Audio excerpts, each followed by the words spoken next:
We're finally getting a look at that massive water leak that flooded parts of DIA recently. One airport employee says a lack of overnight staffing allowed $50 million in damage to happen. CBS 4 investigator Brian Moss reporting for us tonight. So this is the Concourse B East project. This is the for the first time, video of the costly December leak. That is water coming from the mezz, from some kind of water break up there.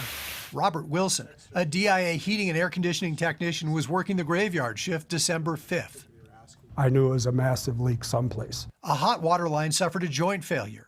It was located in an unopened area of the airport where new gates are planned, hundreds of thousands of square feet under construction, which was not staffed 24/7.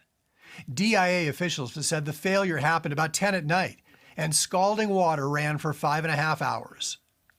The discovery of the leak was at maybe 3 a.m. in the morning or something like that. But Wilson says he discovered what happened right away when he noticed a massive water pressure drop at the airport. How sure were you that there was a pipe that was leaking? I bet my life on it that that's what the problem was. According to emails and text messages shared with CBS 4, he immediately notified supervisors of the pressure drop and the suspected leak, describing it to them as catastrophic, massive, and Niagara Falls. He then spent hours combing through the airport looking for the leak, but says it was too big of a job. I don't know if you could be an Olympic athlete and cover that kind of ground.